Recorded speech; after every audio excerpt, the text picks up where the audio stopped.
حکومت اور پاکستان تحریک انصاف کی جانب سے کہا جا رہا ہے جناب کوئی ڈیڈ لاک نہیں ہے، معاملات جو ہیں وہ کچھ ناکامی کی طرف جاتے ہوئے دکھائی دے رہے ہیں۔ فی الحال عمران خان صاحب کی ہدایت کیا ہے، اگر یہ لوگ ستمبر اکتوبر کی بات کر رہے ہیں تو بہت شکریہ کہے کہ آپ لوگ اڑ جائیں یہاں سے۔ فواد چودھری صاحب کے ساتھ یہ داڑھی والے صاحب جو ہیں یہ آ کے یہاں پہ بیٹھتے ہیں، کسی نے ان کو اسٹیبلشمنٹ کا بندہ بنا دیا۔ ہم آپ کو بتا دیتے ہیں داڑھی والے صاحب کون ہیں۔ پرویز الہی صاحب نے یہ بتایا ہے کہ اسپیکر پنجاب اسمبلی سبطین خان نے خود عمران خان سے پوچھ کر اپلائی کیا ہے کہ اسمبلی کو بحال کرو۔ جو اسپیکر ہیں وہ کہہ رہے ہیں کہ بھائی ایسا کوئی چکر ہی نہیں۔ وہ بے شک اس وقت جسمانی طور پہ پی ٹی آئی کے صدر بن چکے ہیں، لیکن روحانی طور پہ وہ اسٹیبلشمنٹ کے ساتھ ہی ہمیشہ انہوں نے سیاست کی ہے۔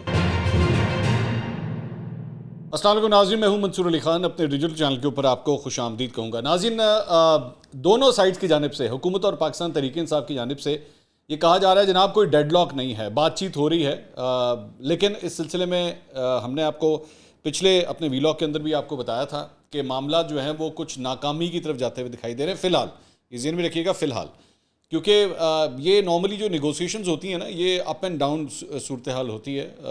کبھی آپ بڑے سازگار ماحول ہو جاتا ہے، آپس میں کبھی کبھار جوکس بھی کریک ہو رہے ہوتے ہیں ایک دوسرے کے بارے میں، تو لیکن کبھی کبھار تلخیاں بھی آ جاتی ہیں، تو یہ نیگوسیشن ٹیبلز کے اوپر اس طرح ہوتا ہے۔ لیکن آخری جو اطلاعات آئی تھیں وہ کچھ زیادہ اچھی نہیں تھیں اور معاملات جو ہے وہ ڈیڈ لاک کی طرف ہی جا رہے تھے، بلکہ جیو نے اس کو رپورٹ بھی کیا کہ جی ڈیڈ لاک جو ہے وہ آ گیا ہے۔ لیکن جب ان تمام اراکین سے بات کی گئی تو ظاہری بات ہے گاہک سیاستدان ہیں، بڑے پرانے سیاستدان ہیں، ان کو پتہ ہے میڈیا کے سامنے کیا بات کرنی ہے کیا نہیں کرنی، لیکن جو صورتحال لگ رہی ہے وہ کچھ زیادہ حوصلہ افزا فی الحال نہیں ہے۔ مذاکرات جو ہیں وہ اب منگل کو ہوں گے۔ اب یہ بھی ایک بڑی حیران کن بات ہے کہ منگل کی کیا ضرورت ہے، کیونکہ بیچ میں ہفتہ اتوار اور پیر کا چلیں پھر بھی میں ایک مارجن دیتا ہوں، کیونکہ پیر والے دن جو ہے وہ لیبر ڈے ہے، تو اس دن تو چلیں پھر بھی سمجھ آتی ہے۔ ہمارے سیاستدان اب ظاہری بات ہے لیبر ڈے والے دن تو نہیں کام کریں گے نا، یہ تو نہیں ہو سکتا کہ لیبر ڈے کے دن بھی جو ہے وہ بیٹھ کے کام کریں۔ لیکن مجھے سمجھ نہیں آئی کہ ہفتے اور اتوار کی جو چھٹی بیچ میں لے لی ہے اس کی کیا سینس بنتی تھی۔ ہفتے اور اتوار میں صرف ایک ڈیولپمنٹ البتہ ضرور ہو رہی ہے، اور وہ یہ ہے کہ لاہور کے اندر ری امیجننگ پاکستان کا سیمینار ہونے جا رہا ہے گورنمنٹ کالج یونیورسٹی میں، تو لیکن میرا نہیں خیال کہ یہ ریزن ہو سکتی ہے۔ جو اس وقت ہیجانی صورتحال بنی ہوئی ہے۔ اچھا، مجھے ایک اور بات کے اوپر بھی بڑی حیرانی ہو رہی ہے کہ یہ چند گھنٹے کی صرف ملاقاتیں ہو رہی ہیں، مطلب 3-3.5 گھنٹے کی۔ مطلب مجھے جو صورتحال ایک جو ڈیڈ لاک نظر آ رہا ہے، جو اس وقت ہیجانی کیفیت ایک طاری ہوئی ہوئی ہے، آئی واز ایکسپیکٹنگ کہ یہ دن میں کم از کم 6-7 گھنٹے تو لگائیں گے، آپس میں بیٹھ کے جو ہے گپے شپے ماریں گے، لیکن مغرب کے ساتھ ہی جو ہے وہ لگتا ہے جیسے ان کا یہ جو آپس میں مذاکرات ہو رہے ہیں شاید یہ بھی سولر انرجی کے اوپر چل رہے ہیں کہ وہاں پہ سورج ڈوبا، یہاں پہ مذاکرات ختم۔ تو میں ایکسپیکٹ کر رہا تھا شاید یہ زیادہ ہوں گے۔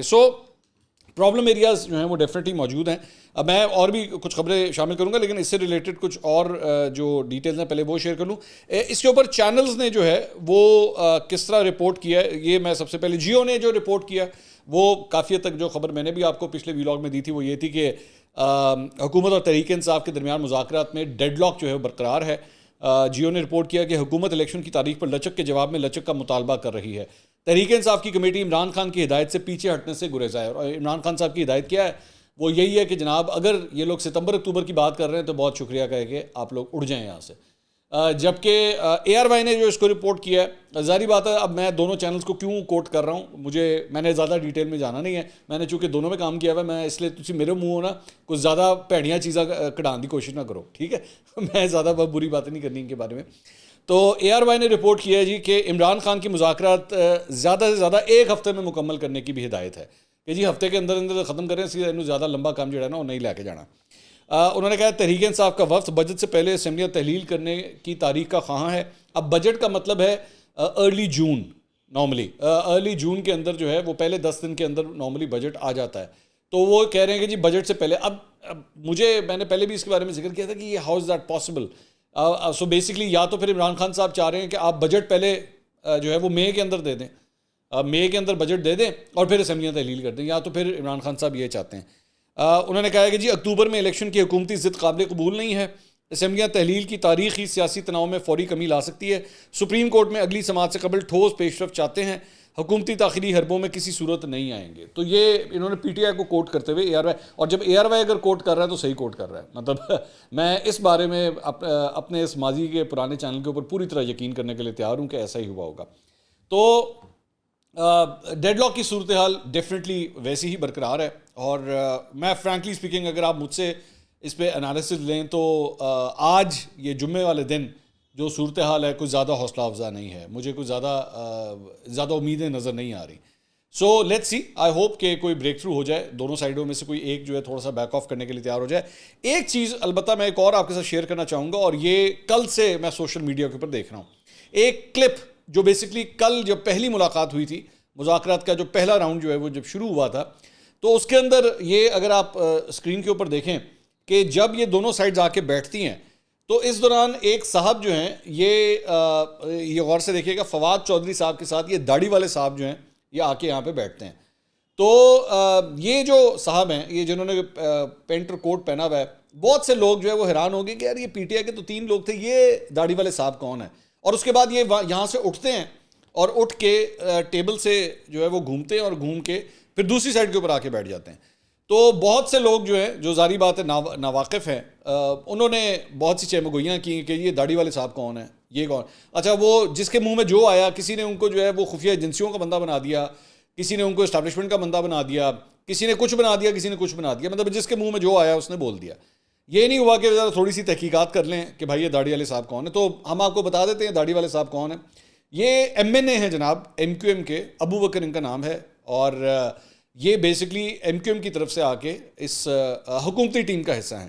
اس سائڈ سے جو ہے ان کو شامل کیا گیا تھا. بلکہ کل میں یہ بھی خبر آپ کو دیتا ہوں کہ کل جب یہ مذاکرات ہونے تھے تو ان کو سمجھ نہیں آ رہی تھی کہ مذاکرات ہونے کی طرح. تو یہ ذرا اس بات کے اوپر خفا بھی ہو گئے تھے کہ بھائی میں در کی ٹھوکریں کھا رہا ہوں, مختلف دروازے نوک کر رہا ہوں, میں نے کوئی لفٹ ہی نہیں کرا رہا. تو پھر اعظم رضی تارڑ صاحب جو ہیں ان کو رستے میں مل گئے اور انہوں نے ان سے بھی ناراضگی کا اظہار کیا کہ میں کھجل خوار ہو رہا ہوں, مجھے کوئی پوچھنے والا نہیں ہے. تو پھر وہ ان کا ہاتھ پکڑ کے جو ہے ان کو جس کمرے میں مذاکرات ہو رہے تھے پھر وہاں تک وہ لے کر گئے. تو ایم کیو ایم سے بیسکلی ان کا تعلق ہے, اور کوئی بات نہیں ہے. آپ لوگ اتنے پریشان مت ہو جایا کریں. ایک تو پاکستان کے اندر کنسپریسی تھیوری جو ہے نا یوں سٹارٹ ہو جاتی ہیں, اور یہ شکر کریں انہوں نے تجھے آئی ایم ایف کے نال نہیں ملا آتا. اب بھائی جان آئی ایم ایف نے اپنا بندہ بھیجا ہوا ہے, وہ بھی بیٹھا ہے مذاکرات میں, کیونکہ یہاں پہ کوئی بھی سودا جو ہے وہ بک جاتا ہے. اچھا, اب کچھ اور خبریں جو ہے وہ ذرا اس پہ بھی کرتے ہیں, بات کرتے ہیں. پرویز الہی صاحب نے جو ہے وہ ایک جو ہے سوری میں اس مذاکرات سے ریلیٹڈ ایک چیز بتانا بھول گیا. اسحاق ڈار صاحب اور دونوں سائڈوں کی جب بعد میں بات چیت ہوئی ہے میڈیا سے, اسحاق ڈار صاحب نے کہا جی منگل کو 11 بجے دوبارہ ملاقات ہوگی, کوئی ڈیڈ لاک نہیں ہے, منگل کو تقریباً فائنل راؤنڈ کے مذاکرات ہوں گے, دونوں جانب سے بہتری آئی ہے, ہم تجاویز اتحادیوں کے سامنے رکھیں گے. شاہ محمود قریشی صاحب نے کہا آج ہم نے مناسب پیش رفت کر لی ہے, نیت ہے آئین کے دائرے میں رہ کر راستہ تلاش کریں گے, لاہور جا کر عمران خان کو پیش رفت سے آگاہ کریں گے. تو this was the official statements from both side جو انہوں نے جو ہے وہ میڈیا کے سامنے جو ہے وہ بات کی ہے. اچھا, اس ساری چیز سے ریلیٹڈ ایک بڑی انٹرسٹنگ ڈیولپمنٹ ہے جو وہ بھی ایکچولی کل ہوئی تھی, لیکن اس نے جو ہے نا کچھ عجیب قسم کی چہمگوئیاں شہر اقتدار میں جو ہیں وہ شروع کروا دی ہیں. ہوا یہ کہ پرویز الہی صاحب جو ہے انہوں نے لاہور میں چند صحافیوں سے گفتگو کی تھی اور ان سے سوال کیا گیا کہ جی عمران خان نے کہا ہے کہ انہوں نے جنرل باجوہ کے کہنے پر اسمبلیاں تحلیل کی, تو آپ اس پر کیا کہیں گے. یار یہ اتنا ظلم ہے. میں پرویز الہی صاحب کی نا کیفیت سے انڈرسٹینڈ کر سکتا ہوں کہ بناتے تسی انہوں دیتا پی ٹی آئی دا صدر, کم تسی انہوں کو جڑے کران دی کوشش کر رہے ہو نا وہ ہونے نہیں, کیونکہ وہ بے شک اس وقت جسمانی طور پہ پی ٹی آئی کے صدر بن چکے ہیں, لیکن روحانی طور پہ اور نفسیاتی طور پہ وہ اسٹیبلشمنٹ کے ساتھ ہی ہمیشہ انہوں نے سیاست کی ہے. برائے مہربانی اتنے مشکل سوال پرویز الہی صاحب سے نہ کیا کریں. مہر بخاری صاحبہ نے ایک زمانے میں اسی طرح بہت کچھ ان کے منہ سے نکلوا لیا تھا اور اس کی وجہ سے حالات کافی ویسے خراب ہو گئے تھے. بہرحال تو پرویز الہی صاحب سے اب آپ نے پوچھا کہ انہوں نے کہا کہ جی کہ بتائیں یہ تو جنرل باجوہ کے اوپر عمران خان صاحب نے کہا کہ جی انہوں نے مجھے کہا تھا. اب جنرل باجوہ جو ہیں وہ تو پرویز الہی صاحب کے محسن ہیں. انہوں نے پرویز الہی صاحب نے کہا میں نے اس پر کسی بات کا کوئی جواب نہیں دینا کیونکہ اس میں پھر ادارے جو ہیں انوالو ہوتے ہیں. میں تانوں کی کیا سی انہوں نے کہا کہ پھر اسمبلیوں کی تحلیل سے متعلق جب ان سے سوال کیا گیا کہ جی جو اسمبلیاں تحلیل ہوئی تھیں کیا وہ صحیح ہوئی تھیں یا غلط ہوئی تھیں, انہوں نے کہا میری اس حوالے سے عمران خان سے کوئی بات نہیں ہوئی, لیکن واقعات جس طرف جا رہے ہیں اب یہ بڑا آگے انٹرسٹنگ ہے. ہمارے اسپیکر کے پی اور اسپیکر پنجاب اسمبلی سبطین خان نے خود عمران خان سے پوچھ کر اپلائی کیا ہے کہ اسمبلی کو بحال کرو. سو بیسکلی اس کے اندر ڈیولپمنٹ یہ ہے کہ پرویز الہی صاحب نے یہ بتایا ہے کہ جناب اسمبلیوں کو بحال کروانے کے لیے جو ہے وہ اسپیکرز اسمبلیوں سے وہ کورٹ سے جو ہے وہ رابطہ کر رہے ہیں. ٹھیک ہے, یہ ایک نیا ٹوسٹ ہے اس ساری چیز کے اندر. سبطین خان صاحب سے ARY نیوز نے بات چیت کی ان سے پوچھنے کے لیے کہ جی کیا صورتحال ہے، تو انہوں نے کہا کہ پنجاب اسمبلی کی بحالی کے لیے کوئی پٹیشن تیار نہیں کی ہے. سپریم کورٹ حکم کے مطابق پنجاب میں عام انتخابات 14 مئی کو ہوں گے. ایک ہی روز انتخابات کا معاملہ عدالت عظمیٰ میں زیر التوا ہے. یہ بیسکلی ہومیوپیتھک جواب تھا. اینڈ دس ایکچولی مطلب embarrasses the PTI president Pervaiz Elahi sahab کہہ رہے ہیں کہ جناب جو اسپیکر ہیں وہ یہ کارروائیاں کر رہے ہیں، جو اسپیکر ہیں وہ کہہ رہے ہیں کہ بھائی ایسا کوئی چکر ہی نہیں ہے. سو ایک عجیب کنفیوژن ہے، لیکن آبویسلی پرویز الہی صاحب کے اس بیان کی وجہ سے جو ہے وہ کافی ریومر مانگرنگ جو ہے اسلام آباد کے اندر شروع ہو گئی ہے. البتہ جیو نے یہ رپورٹ کیا ہے کہ عمران خان کی ہدایت پر پنجاب اور خیبر پختونخوا اسمبلیوں کی بحالی کے لیے دونوں اسمبلیوں کے اسپیکرز کی جانب سے پٹیشن تیار کر لی گئی ہے. ٹھیک ہے، ذرائع کا کہنا ہے کہ صوبوں میں الیکشن کرانے کے لیے سپریم کورٹ کے فیصلے کا انتظار ہے. اس حوالے سے اسپیکر پنجاب اسمبلی سبطین خان کا کہنا تھا کہ پنجاب اور KP کے میں الیکشن ہونے کی صورت میں پٹیشن دائر نہیں کی جائے گی. ایک ہی دن الیکشن کچھ ماہ بعد کرانے کا فیصلہ آیا تو پٹیشن دائر کی جائے گی. الیکشن کچھ ماہ بعد ہوں تو نگراں حکومت رہنے کا کوئی قانونی جواز نہیں ہے.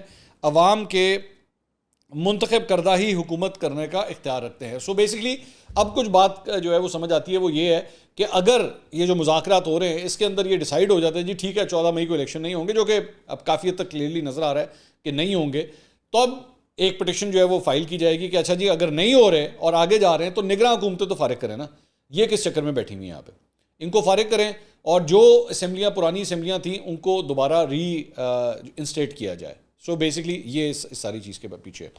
اچھا، دوسری بات یہ ہے کہ پچھلے ویلاگ میں ہم نے آپ کو فاروق حبیب صاحب کے بارے میں خبر دی تھی کہ فاروق حبیب صاحب کو ایئرپورٹ کے اوپر روک لیا گیا.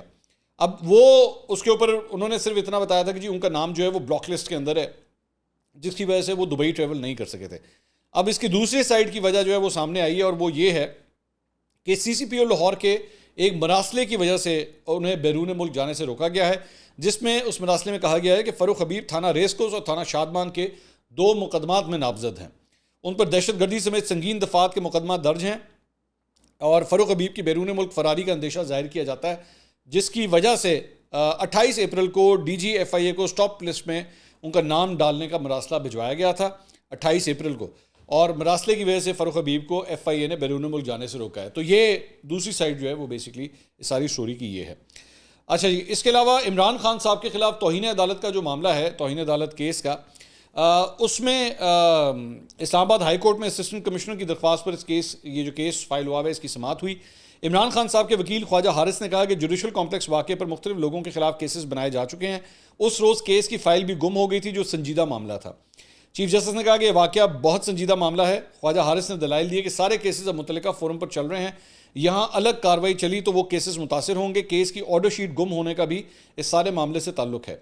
اسپیشل پروسیکیوٹر راجہ رضوان عباس نے اپنے دلائل میں کہا کہ سماعت کا مقام بھی ان کی خواہش کے مطابق تبدیل کیا گیا. چیف جسٹس نے اسپیشل پروسیکیوٹر کو سیاسی بات کرنے سے روک دیا اور کہا کہ ان کے وکیل خواجہ حارث نے کوئی سیاسی بات نہیں کی، آپ بھی اپنے الفاظ کے چناؤ میں محتاط رہیں، صرف یہ بتائیں کہ کیا فائل گم ہونے پر یہاں کارروائی کی ضرورت ہے. آرڈر شیٹ گم ہوئی تو نئی آرڈر شیٹ بنا دی گئی. اب پہلی شیٹ گم ہونے پر فریقین میں کس کو فائدہ یا نقصان ہوا؟ تو یہ بیسکلی ڈیولپمنٹ تھی. اسپیشل پروسیکیوٹر نے توہین عدالت پر عمران خان کو نوٹس جاری کرنے کی استدعا کی اور کہا کہ اس عدالت نے حکم دیا تھا کہ Imran Khan law and order یقینی بنائیں گے، عمران خان کو اس حکم پر عمل نہ کرنے پر نوٹس جاری کیا جائے. انہوں نے کہا کہ توڑ پھوڑ کرنے والے سب لوگ PTI کے تھے، ٹویٹس موجود ہیں، لوگوں کو وہاں باقاعدہ بلایا گیا تھا. چیف جسٹس نے کہا کہ لوگ تو اپنے لیڈر کو سپورٹ کرنے آ جاتے ہیں، ایک لیڈر ہے، اس کی فالوئنگ ہے، لوگ تو آ جاتے ہیں، یہ دکھائیں کیا کہیں لوگوں کو توڑ پھوڑ کے لیے اکسایا گیا؟ توڑ پھوڑ کی ویڈیوز ہیں، مگر کیسے طے ہوگا کہ انہیں کس نے کہا؟ IG کی رپورٹ دے کر دوبارہ معاونت کریں. ایک ہجوم جہاں ہو اس کا ایک مائنڈ سیٹ تو ہوتا نہیں ہے. بہت زبردست بات جج صاحب کے، کیا زبردست ریمارکس ہیں، کمال ریمارکس ہیں کہ جی یہ دکھائیں کہ عمران خان صاحب نے کیا ڈائریکٹلی کہا تھا ان لوگوں کے سب کچھ کرنے کے. تو بھائی بات میرا صرف ایک پوائنٹ یہ ہے، تو اگر ایسی صورتحال تھی تو وہ TLP کے جتنے لوگ تھے جن کو عمران خان صاحب کی گورنمنٹ میں گرفتار کیا گیا تھا، تو ان کو کس چکر میں گرفتار کیا گیا تھا؟ کیا TLP کی لیڈرشپ کی جانب سے ان لوگوں کو انسٹرکشنز دی گئی تھی کہ آپ جائیں جا کے توڑ پھوڑ کریں؟ لیکن پھر بھی ان کو گرفتار کیا گیا نا. ان کو اس چکر میں گرفتار کیا گیا کہ جناب آپ نے جو ہے وہ سرکاری املاک کو یا لوگوں کی ذاتی املاک کو نقصان پہنچایا ہے، تو اس وجہ سے اس بنیاد کے اوپر ان کو گرفتار کیا گیا. لیکن یہاں پہ میں نے یہ پہلی دفعہ یہ آرگومنٹ سنا ہے کہ جی یہ بھی تو بتائیں، ٹھیک ہے سیاسی لیڈر ہیں ان کے پیچھے لوگ آ جاتے ہیں، اب لوگ جو کچھ کر رہے ہیں اس میں لیڈر کا تو قصور نہیں ہے، یہ بھی بہت کمال کی بات ہے۔ تو ویسے تو میں نے عام طور پہ یہ سنا تھا کہ جب جلسوں کے لیے، جلوسوں کے لیے، ریلیوں کے لیے جب اجازت دی جاتی ہے، یہ ذہن میں رکھیے گا سرکاری طور پہ آپ کو اجازت لینی پڑتی ہے کمشنر سے، تو جب اجازت لی جاتی ہے تو اس کے بعد ایک معاہدہ سائن کیا جاتا ہے، ایک ایگریمنٹ سائن ہوتا ہے جس میں کہا جاتا ہے کہ آپ کے جتنے فالوورز ہیں ان کی سیکیورٹی اور ان کی حرکتوں کی ذمہ داری آپ لے رہے ہیں، اور وہ کوئی توڑ پھوڑ نہیں کریں گے، اتنے بجے سے اتنے بجے تک احتجاج کریں گے یا جلسہ کریں گے اور اس کے بعد ڈسپرس کر جائیں گے پیسفلی، کسی چیز کو نقصان نہیں پہنچایا جائے گا۔ تو یہ ساری ذمہ داری جو ہوتی ہے وہ پارٹی کی لیڈرشپ کے اوپر ہوتی ہے۔ لیکن چلیں ٹھیک ہے، جج صاحب ہیں، جج صاحب اس کے اوپر ان کی ایک اپنا پوائنٹ آف ویو ہے سارے معاملے پہ۔ اچھا جی، اس کے علاوہ سپریم کورٹ نے پنجاب میں انتخابات کے لیے 21 ارب روپے کے اجرا کے معاملے پر وزارت خزانہ سے بھی رپورٹ طلب کر لی ہے۔ سپریم کورٹ رجسٹرار آفس کی جانب سے وزارت خزانہ کو نوٹس بھجوا دیا گیا ہے۔ عدالت کے خصوصی میسنجر نے نوٹس وزارت خزانہ کو بھی بھجوا دیا ہے۔ عدالتی نوٹس پر وزارت خزانہ کی رپورٹ تاحال رجسٹرار آفس سپریم کورٹ نہیں پہنچی، جس پر عدالت کی جانب سے نوٹس بھیجا گیا۔ قبل ازیں الیکشن کمیشن کی جانب سے فنڈز فراہمی سے متعلق رپورٹ سپریم کورٹ میں جمع کروا دی گئی تھی۔ الیکشن کمیشن نے گزشتہ شب رپورٹ سپریم کورٹ میں جمع کروائی۔ الیکشن کمیشن کی 2 صفحات پر مشتمل پیش رفت رپورٹ میں فنڈز کی فراہمی، عدم فراہمی کا ذکر کیا گیا تھا۔ تو ایک ڈیولپمنٹ یہ ہے۔ اچھا، ایک میں آپ کے ساتھ شیئر کرنا چاہ رہا ہوں، ایک بڑا انٹرسٹنگ انٹریکشن ہے پاکستان تحریک انصاف کے رہنما جمشید چیمہ صاحب کی جانب سے۔ ویسے ماضی کے اندر بھی وہ اس طرح کے بڑے چھکے مار چکے ہیں، اور اپنے کلام کی وجہ سے یہ بھی اور ان کی بیگم بھی اپنے کلام کی وجہ سے کافی کنٹروورسیز میں گھری رہی ہیں ہمیشہ، دونوں میاں بیوی۔ یہ بیسکلی نیوز 1 کے ایک پروگرام کے اندر تشریف لے کر آئے ہوئے تھے کل، تو اس میں انہوں نے کہا کہ جی اس میں کیا کہتے ہیں، جو پروگرام تھا اس میں شیلا رضا صاحبہ پاکستان پیپلز پارٹی کی جو رہنما ہے وہ بھی اس کے اندر موجود تھیں۔ انہوں نے جمشید چیمہ صاحب نے اپنے کامنٹس کے اندر بات کرتے ہوئے شیلا رضا صاحبہ کو کہا، بی بی آپ مرکز کی جماعت سے ہو کر آپ چلی گئی ہیں ایک کونے میں، سندھ کے ایک ان پڑھ کونے میں آپ چلی گئی ہیں، منہ کالا یہ ہوتا ہے۔ سو بیسکلی پاکستان پیپلز پارٹی کو کہہ رہے تھے کہ جناب اب جو ہے نا وہ آپ سندھ کے ایک ان پڑھ کونے کی جماعت ہیں، یعنی جس شخص نے بھی پاکستان پیپلز پارٹی کو ووٹ دیا ہے یا ان لوگوں کو الیکٹ کیا ہے وہ لوگ ان پڑھ ہیں، جاہل ہیں، یہ ان کا کہنا تھا۔ وجاد مسعود صاحب تجزیہ کار وہاں پہ بیٹھے ہوئے تھے، انہوں نے کہا میں احتجاج کرتا ہوں سندھ کو ان پڑھ صوبہ کہنے پر۔ جمشید چیمہ نے کہا کہ جی منہ کالا یہ ہوتا ہے کہ آپ کو لاہور میں 500 ووٹ نہیں ملتا، گجرانوالے میں آپ کو امیدوار نہیں ملتا، منہ کالا یہ ہوتا ہے۔ وجاد مسعود صاحب نے پھر کہا کہ سندھ کو ان پڑھ کہنا غلط بات ہے۔ مونا عالم صاحبہ جو اینکر تھیں انہوں نے کہا کہ چیمہ صاحب یہ الفاظ استعمال نہ کریں۔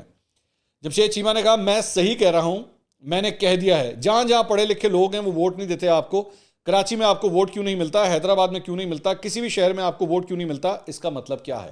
سو اب آپ اندازہ کیجئے کہ جمشید چیمہ صاحب یہ سمجھتے ہیں کہ جس نے پاکستان پیپلز پارٹی کو ووٹ دیا ہے وہ جاہل اور ان پڑھ ہے، اور جو پڑھا لکھا بندہ ہے وہ پی ٹی آئی کو ووٹ دیتا ہے۔ تو میرا جمشید چیمہ صاحب سے 3-4 مختلف سوالات ہیں۔ یہ کراچی میں جو ابھی بلدیاتی انتخابات ہوئے تھے، ابھی ہوئے ہیں نا کراچی کے اندر، وہاں پہ آپ لوگوں کو پھینٹی کس بات کی پڑی؟ پھر وہاں پہ پاکستان پیپلز پارٹی کو ووٹ کس بات کا؟ وہ کراچی والے سارے جاہل تھے، وہ سب کے سب جاہل ہیں۔ سو میں جانتا ہوں آپ کے لیڈر کی یہ عادت ہے بیسکلی، تو وہیں سے یہ علم اور دانش کے موتی وہیں سے ٹرانسفر ہوتے ہیں کہ جی جیڑا سانو ووٹ دے اور پاک صاف بھی ہے، جیڑا ساڈا امیدوار ہے وہ بالکل نیک ہے، اور جو دوسرے کو ووٹ دے رہا ہے وہ چور بھی ہے، ڈاکو بھی ہے، لٹیرا بھی ہے، غدار بھی ہے، کافر بھی ہے۔ آپ کی بیسکلی یہ عادت ہے۔ تو برائے مہربانی اپنے دماغ سے نا یہ جو نسل پرستی ہے اس کو ذرا نکالیے، اور اگلے کو نا اتنا کمتر مت سمجھا کریں۔ انہی حرکتوں کی وجہ سے نا اس کے بعد میں آپ کو شرمندگی اٹھانا پڑتی ہے۔ آج بیٹھے ہوئے نا آپ لوگ ٹیبل کے اوپر، جن لوگوں کو آپ چور ڈاکو لٹیرا کہتے تھے، آج جس پاکستان پیپلز پارٹی کے بارے میں آپ یہ کہہ رہے ہیں، وہیں سے نوید قمر آج ٹیبل کی دوسری سائڈ پہ آپ کے ساتھ بیٹھے ہوئے ہیں، اور آپ ہی کے لوگوں کے ساتھ اس وقت بیٹھ کے نیگوسیشنز یہ چل رہی ہیں۔ یہ وہی ان پڑھ لوگوں کے سلیکٹ کردہ لوگ ہیں جو آج یہاں پہ موجود ہیں۔ تو کسی کو نا اپنے سے کمتر مت سمجھا کریں، دماغی طور پہ اپنا علاج کروائیے جا کے۔ سندھ کے لوگ بڑے باشعور لوگ ہیں، اور میں اکثر یہ بات کہتا ہوں کہ اگر آپ تاریخ اٹھا کے دیکھیے تو سندھ نے ہمیشہ، اور پاکستان کے اندر جب خاص طور پہ وار آن ٹیررزم کے حوالے سے، دہشت گردی کے حوالے سے جو واقعات ہو رہے تھے پاکستان میں، سندھ نسبتاً دیگر صوبوں سے پھر بھی بچا رہا تھا۔ تو ان کا شعور، بائی دا وے یہ وہ صوبہ ہے جس نے 2 وزراء اعظم آپ کو پرووائڈ کیے، اور دونوں اس دنیا میں نہیں رہے، ٹھیک ہے؟ ایک کا عدالتی قتل ہوا اور ایک کا ویسے قتل ہوا۔ تو برائے مہربانی، میں خود ایک پنجابی ہوں، میرا ننیال بلوچستان سے تعلق رکھتا ہے, سندھ کے اندر, کراچی کے اندر میں نے اپنی زندگی کے 8 سال گزارے ہیں. میں سندھی نہیں ہوں, لیکن آپ کی کہیں بھی اس بات سے مجھے سخت گھن آ رہی ہے اور نفرت ہو رہی ہے کہ آپ اس قسم کا کامنٹ کس طرح پاس کر سکتے ہیں. اور جب آپ کو بتایا بھی جائے کہ Cheema sahab behave yourself, look at your words, check your words, آپ کیا بات کر رہے ہیں, آپ پھر بھی ڈٹائی کے ساتھ ادھر ہی بیٹھے رہتے ہیں. اگر میں نے تو کہہ دیا ہے, اپنی انہی حرکتوں کی وجہ سے آپ کا یہ کلپ آنے والی الیکشن کیمپینز میں مجھے پوری امید ہے کہ پورے سندھ کے اندر جو ہے نا وائرل کیا جائے گا کہ پاکستان تحریک انصاف کا ایک رہنما سندھیوں کے بارے میں جو ہے وہ یہ رائے رکھتا ہے. اپنے دماغ کو تھوڑا سا درست کیجئے. کبھی آپ کے جلسوں کے اندر, کبھی آپ کے اجتماعات کے اندر جو ہے وہ حضور صلی اللہ علیہ وسلم کے والدین کا ذکر ہوتا ہے اور اس کے بعد عمران خان کے والدین کا ذکر ہوتا ہے. خدا کے لیے اپنی انڈرسٹینڈنگ کو درست کیجئے. There are huge flaws in the way you think about your leader, about your party and other parties. آپ لوگوں کو نا ایک سائیکولوجیکل انالیسس کرنے کی سارے معاملے کے اندر ضرورت ہے. اگلی ویڈیو میں دوبارہ ملاقات ہوگی. اللہ حافظ.